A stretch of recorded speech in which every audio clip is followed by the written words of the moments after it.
James Clapper wants you to know that he's really sorry. He's really sorry to announce that he has the clap. No, not exactly. He's really sorry for his role. He's really sorry for his role in the Hunter Biden laptop cover-up.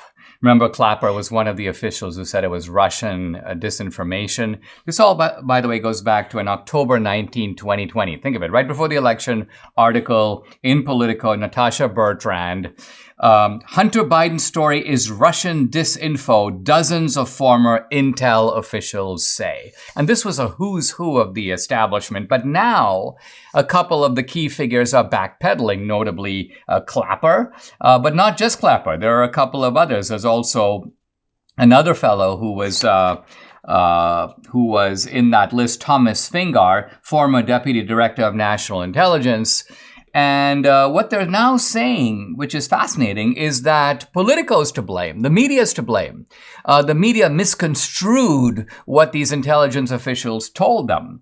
Clapper says the following. He says, number one, he goes, I never said that it was a Russian disinformation operation. He goes, I said that, quote, it had the earmarks. So earmarks here of meaning sort of clues of Russian disinformation. He goes, number two, he goes, all I tried to say is that in his view, meaning as I see it, the Russians are, quote, involved in the Hunter Biden email issue in some capacity. In other words, not necessarily that the whole laptop was faked, but they might have somehow put their fingerprints on it in some unspecified way. And three, Clapper says that he admits there was no evidence to prove this, but he says he was going by his gut. To summarize, Clapper is now saying, I never said that. I put all of this much more speculatively, more from the point of view of personal perspective. And I said that there's a sort of an indication here that it could be, but I didn't say that it was. And pretty much the same deal is coming from the other guy, Fingar. He says, quote, that the media and politicians have willfully or unintentionally misconstrued these statements. Now, here's an interesting question. Let's say that's true. I mean, we can all believe Natasha Bertrand is a kind of professional liar. In fact, she's found that professional lying is very good for her career. And Politico is also, at least in many respects, untrustworthy as a source. But here you have, right after this article came out, not only was it amplified in innumerable media outlets, The Atlantic, The New York Times, etc., but prominent Democratic officials jumped behind it. Jen Psaki, Susan Rice, Kate Bedingfield, Andrew Bates, they shared the story on Twitter, and they used it to defend, say, the Hunter Biden story. See, look, the intelligence officials have already spoken. We can forget about that. That's a Russian disinformation hoax. And then Biden himself brought it up in the debate. So Biden himself is standing behind the statement by these intelligence officials. And here's my point. Let's say that the media misconstrued it, whether deliberately or unintentionally.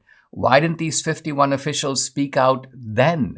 Why didn't Clapper step forward and go, hey, wait a minute. I never said that this was Russian disinformation. I just said it seemed to me like it might be. This is just something I'm calling from my gut. I have no evidence that it is. So Clapper said none of this. And I think the reason is obvious. Clapper at the time wanted the lie to be perpetrated. He wanted to help Politico. He wanted to stand behind a lie so that the media would promulgate it and it would hurt Trump and it would help Biden get across the finish line. Now that Republicans control the House, now that there's not only all kinds of talk, but all kinds of preparations for hearings and investigations, and a good number of these 51 officials are likely to have subpoenas if they don't already have them on their desks. Now they're starting to shift the blame. Oh, it wasn't us, the officials. The media got it wrong. See, you can easily believe that, can't you? No, the media might have gotten it wrong. The media is all too willing to be deceived. So what we have here is essentially a group of bad actors.